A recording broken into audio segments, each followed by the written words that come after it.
भगवान, फिर से ये कोरोना नाम का राक्षस जाग गया। इस बार तो ड्रैगन के मुंह से मौत बरस रही है। सही बोल रही है माँ जी। मुझे तो अब शर्म ही आती है कि मैं चाइना से हूँ। न जाने क्या क्या खाती हैं, कैसी कैसी बीमारी फैलाती हैं। अरे बहू, लेकिन वहीं से तो तू भी आई है ना मेरी लाडो। तू तो अंडा भी नहीं खाती। माँ जी, अच्छा खासा सब ठीक हो गया था, लेकिन पता नहीं कैसे ये फिर निकल कर आ गया। काश चाइना वालों को थोड़ी सी और अकल होती तो आज हम लोगों से अपने यूं जुदा ना हो रहे होते। कोरोना की नई लहर से देश में हो रही मौतों और घर में बंद रहने के कारण हमारी चाइनीज बहू बहुत दुखी होती है। उसे लगता है कि भारत में जो कुछ भी हो रहा है वो उसी के कारण हो रहा है। अब हमारी चाइनीज बहू परेशान सी रहने लगी। अरे क्या बात है मेरी चाइनीज गुड़िया, आज तू एक्सरसाइज नहीं करेगी?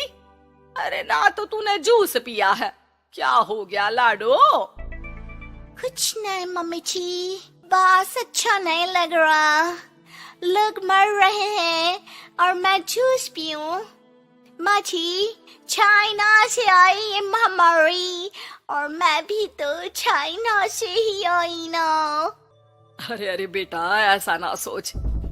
सास पूरी कोशिश करती कि वो चाइनीज बहू को समझाए कि इस बीमारी के लिए वो खुद को दोषी ना समझे, लेकिन माँ जी, मैं आज खाना नहीं खाऊंगी।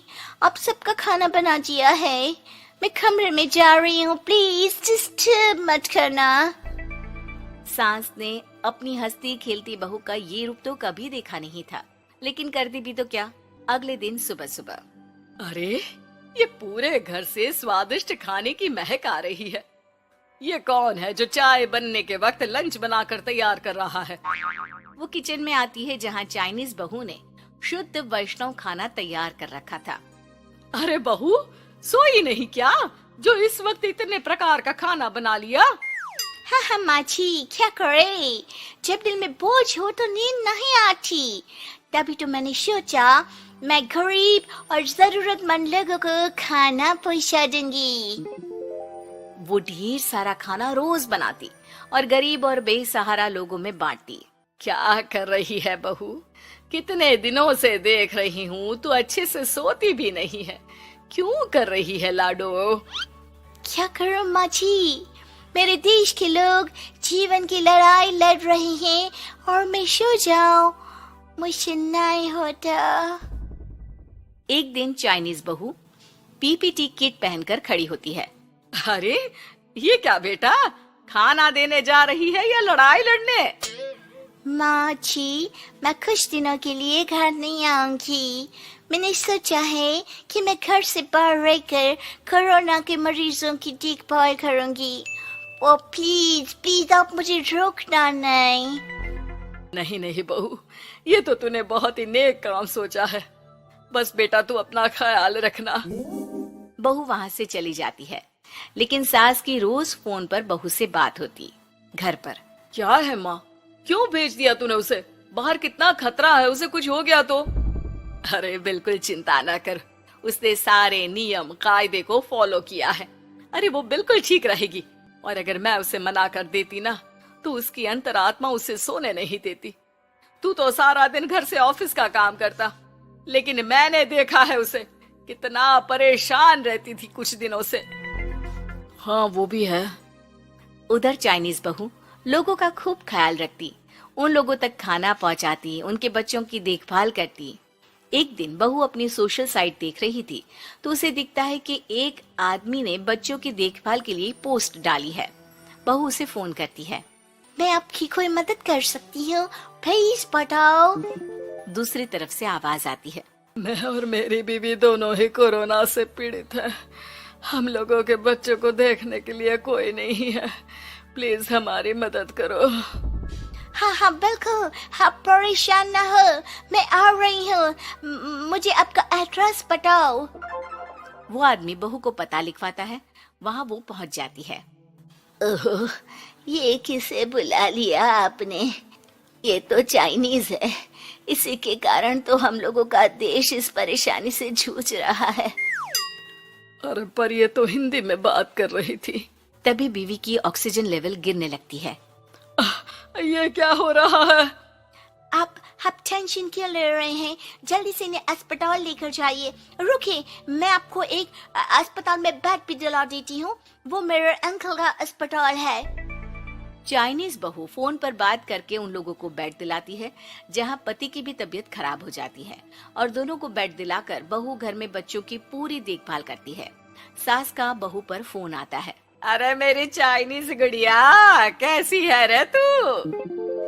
अरे माँ, पीछे की गली में ही हूँ मैं।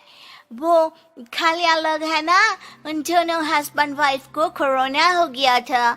मैंने उन लोगों को श्रीवास्तव अंकल के अस्पताल में भर्ती करवा दिया है और अब मैं नमाजी उन दोनों बच्चों का ख्याल रख रही हूँ। अरे जीती रे बेटा, कोई जरूरत हो तो बता देना।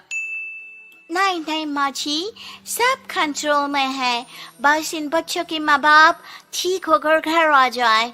अच्छा माँ, इन लोगों के घर का फोन बज रहा है, मैं आपको थोड़ी देर बाद कॉल करती हूँ। लैंडलाइन में घर के मालिक का फोन था। हम लोगों की जिंदगी का कोई भरोसा नहीं है। यहाँ इलाज महंगा है और हम लोगों के पास पैसे नहीं है। जितना इलाज हो सकेगा उतना ही होगा। हमारे बाद प्लीज आप हमारे बच्चों को संभाल लेना। नहीं, ऐसे मत बोलिए, मैं अस्पताल वालों से बात करती हूँ।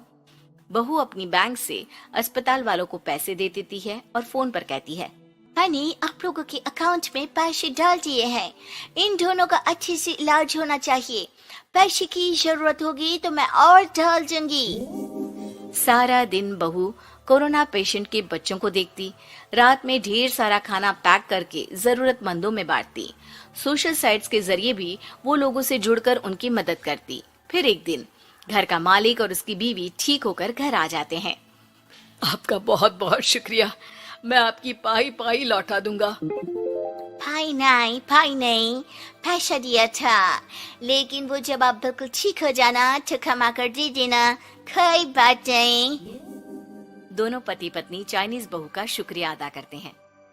आप तो हम लोगों के लिए भगवान की तरह है, आपका बहुत बहुत शुक्रिया। चाइनीज बहू बहुत खुश हो जाती है। वो घर आकर सास को पूरी बात बताती है। देख मेरी चाइनीज गुड़िया, तुझे चाइना का होने पर अफसोस था ना, लेकिन तूने सच्चे दिल से लोगों की सेवा करके ये बता दिया कि बेटी कहीं की भी क्यों ना हो, ससुराल आकर वो ससुराल के रंग में ही रंग जाती है। अब तो तू मेरी भारतीय बहू है। हाँ।